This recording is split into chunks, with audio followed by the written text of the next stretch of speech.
Bu qəlpələrin yerə çatananda kinetik enerjilərinin dəyişməsinin nisbətini hesablayın.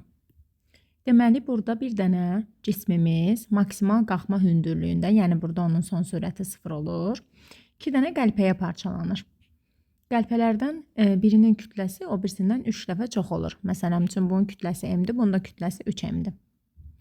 Qəlpələrdən biri sağa, biri sola doğru hərəkət eləsin ki, bunların impulslarının cəmi yenə də 0 versin. Yəni, qiymətcə bərabər, istiqamətcə əks olsun onların impulsları ki, cəmi 0 versin. Çünki partlayış anından öncə cismin impulsu 0-dır. H maksimalda partladığına görə sürəti 0 olduğu üçün impulsu da 0-dır.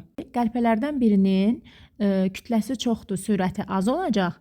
Digərinin kütləsi azdır, sürəti çox olacaq. Yəni 3mv və 3mv. Bunlar yenə 3mv, 3mv versin, qiymətcə bərabər, istiqamətcə də əks olsunlar ki, yəni toplayanda 0 versin. Çünki partlayışdan öncə 0-dır da impuls.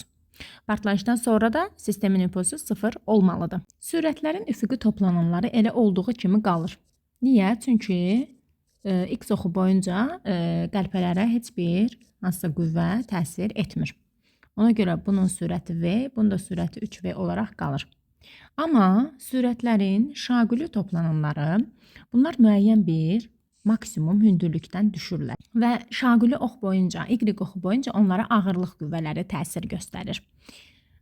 Ona görə də onlar gəlib yerə çatanda y oxu boyunca, yəni şaquli ox boyunca sürətləri belə bir qiymət alır.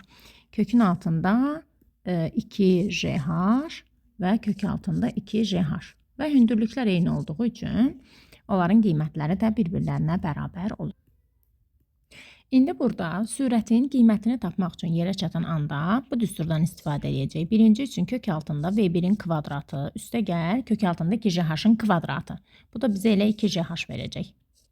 İkinci üçün isə kök altında 3v-nin kvadratı, yəni 9v kvadratı üstə gəl kök altında 2gh-ın kvadratı yenə də 2gh verəcək. Və biz onların son sürətlərini də tapdıq.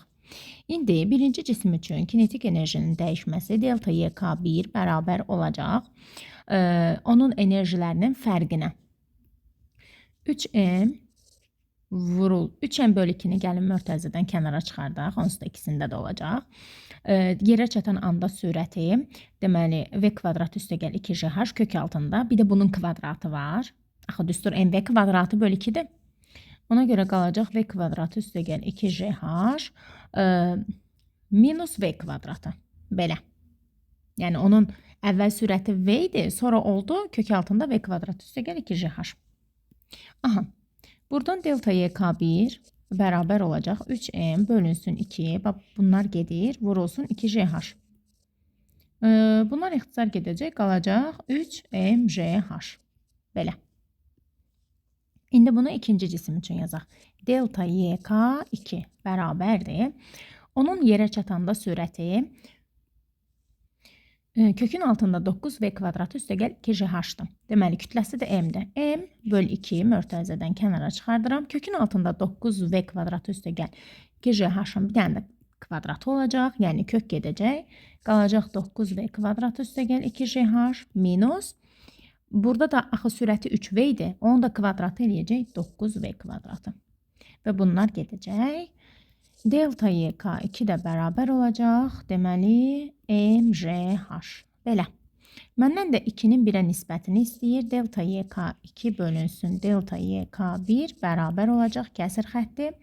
mgh bölünsün 3mgh. Bu da bizə verəcək 3-də 1. Qeyd edeyim ki, məsələdə enerjinin saxlanması haqqında məlumat verilməyib, verilməli idi.